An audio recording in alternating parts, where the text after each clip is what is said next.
First, I'd like to welcome everybody. Good morning, thanks for coming. And this is our pitch to take social media to the next level for the Community Innovation Lab. And before we get started, I just want to introduce our team. I'm Jay Hochstetler. To my right is Gianna Alberti. Over here is Emily Nelson. Right, and all the way at the end is Brad Norris. Right here is Josh Clemens and Stephanie Spooner. So, social media. Just a bunch of kids taking selfies, showing their latest lunch, and telling them how much their life sucks while they get in their car and drive to their nice houses. That's what most people think. That's not really it, though. Social media has such an impact on this world that you can't even imagine. Now, how can I show that?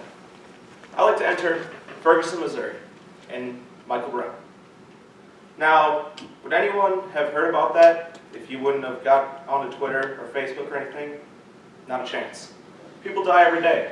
It's awful, but you don't hear about it. However, when people tweet about it, people start showing all the articles on Facebook, you start recognizing, hey, what is this? That's the power of social media. When someone has a cause and someone wants other people to know about it, you get onto your accounts, you post it everywhere, and pretty soon other people start taking notice, and if they believe in it too, it goes all across the world. And that's what's happened in Ferguson, Missouri. Someone thought it wasn't right, other people thought it wasn't right.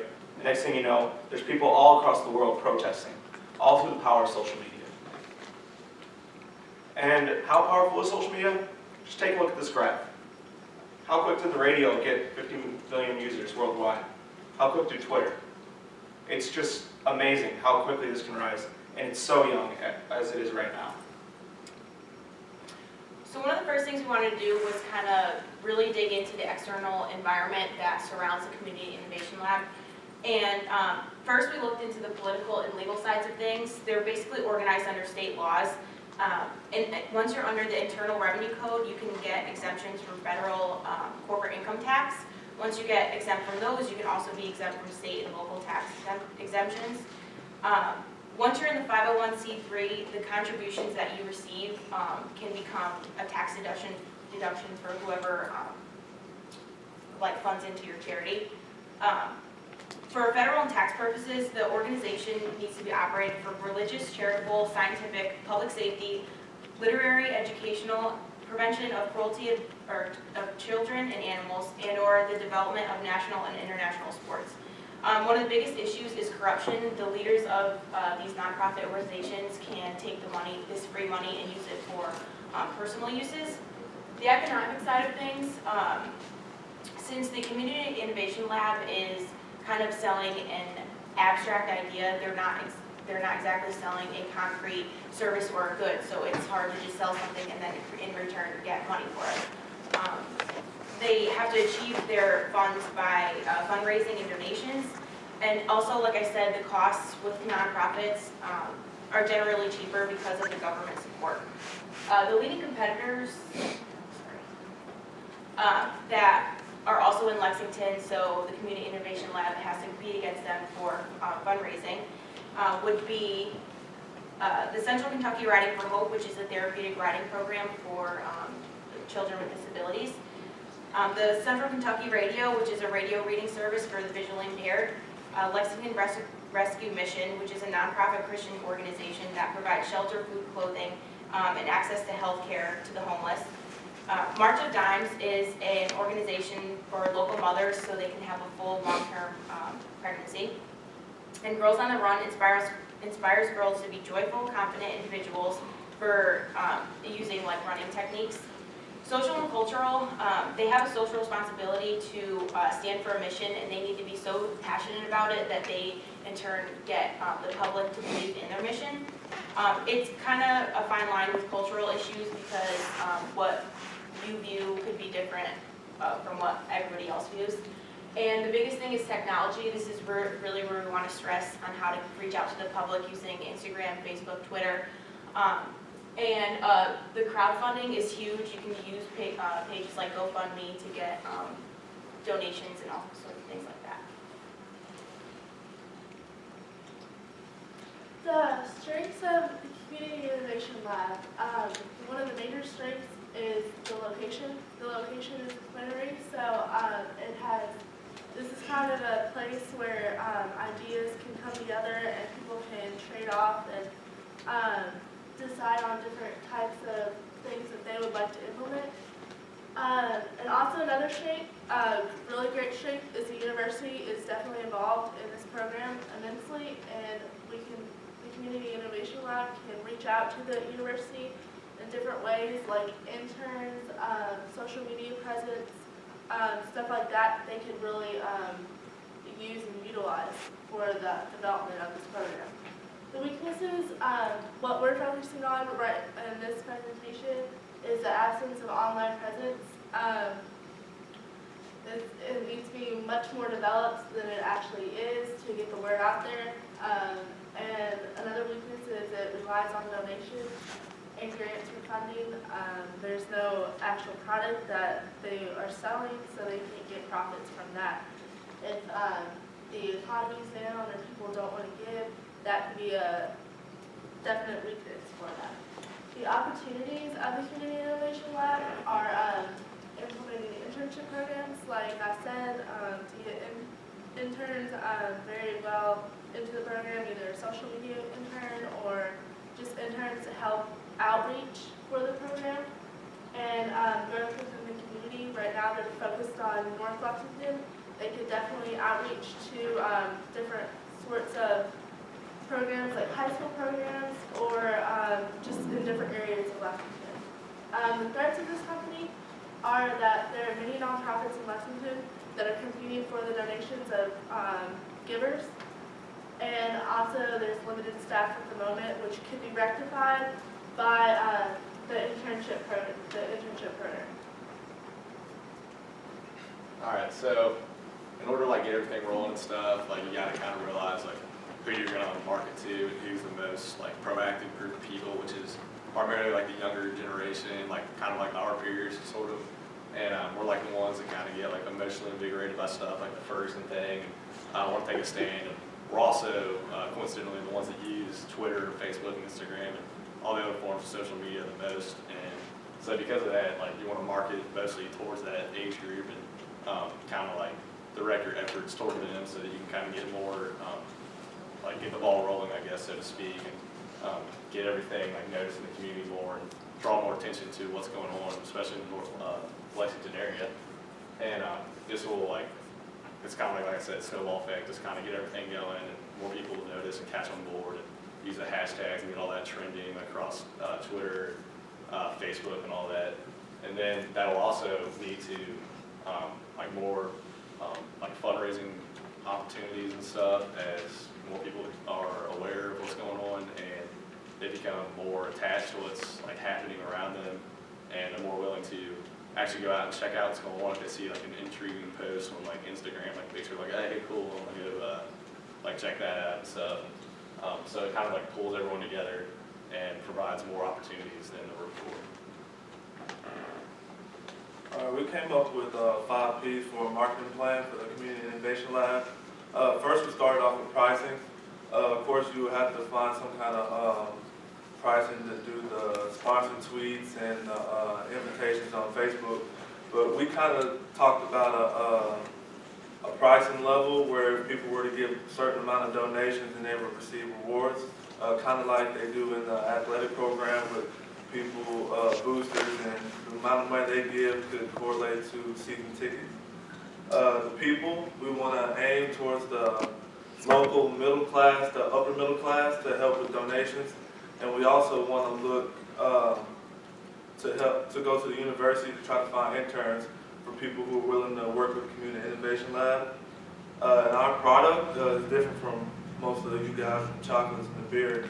We're kind of trying to focus on social and cultural innovation, understanding where everyone is coming from and understanding that there are different groups out there in the community, and just trying to bring them together in a sense, and also trying to be a voice for the people who don't get heard on the regular. We also have a place. It's located near the West 6 Brewery, and I think that this could be a tool to help bring people to get to know more about Community Innovation Lab and target people our age who might want to be interns. And also promotion is the biggest thing we focused on with the online online presence, the social media aspect. That's where people our age are, and that's where we go to find information. And maybe the people who haven't heard anything about the Community Innovation Lab, they're able to get on those social medias and find out more, and then maybe be willing to lend a hand. So let's just start with how we're going to implement all these social media strategies. And the first way to start is with Facebook. It has the largest group of people on the internet in one website. What you need on Facebook is to constantly be on people's news feeds. You need to be posting discussion topics, different events, and giveaways that'll make them notice you. The more you're on their news feed, they're more likely to notice you. So one post a month is not going to do. One post a day, it might be a little much. What you want to do is a couple posts every week, just so they are always going to see you, and it's always got to be different, just to keep them so they're not going to just scroll right past you every single time. And a really advertising technique with Facebook is they have boosted posts. So in order to get your post seen by more people that just like your page, you can pay a certain amount of money that we'll talk about later in our financials to show your post to more people across the internet. So just a small fee will post it to thousands of more people that could ever see your page originally. Now with Twitter, Twitter really is a great thing for social causes like the Community Innovation Lab deals with. We've seen how Twitter follows all the protests, they live tweet everything. It can really create a story for you and create a way to promote your cause all across it because it can become viral so quickly. With the advertising for Twitter, promoted tweets. It's a really great strategy where with most advertising, if people see it or don't see it, you still have to pay. With Twitter, people have to interact with it in order for you to pay for it, which is really great for a company like this. It doesn't always know how much their budget's going to be. And finally, with Twitter, we want to create a brand. We want to create something that the Community Innovation Lab is really devoted with, which is connecting Lexington, connecting the North and South of Lexington specifically. So we want to start hashtag ConnectTheLex. And ConnectTheLex would basically be our way to take all of our events together and really, someone clicks on that hashtag, they can see everything we've done and everyone that's involved with it. So a couple little extra things we can add to Twitter and Facebook, which are our main focuses. You can have YouTube. There's so many cool things around Lexington, so many cool events that we can do, and having a YouTube channel to put all our events up would be really great to share on all our other websites, as well as creating things that are with our causes. So a discussion series about the problems in Lexington, about the problems throughout the world, anything that can make people start talking about what you're thinking about. Next is Instagram. Dr. Haynes told us all about the beautiful murals and everything all around North Lexington.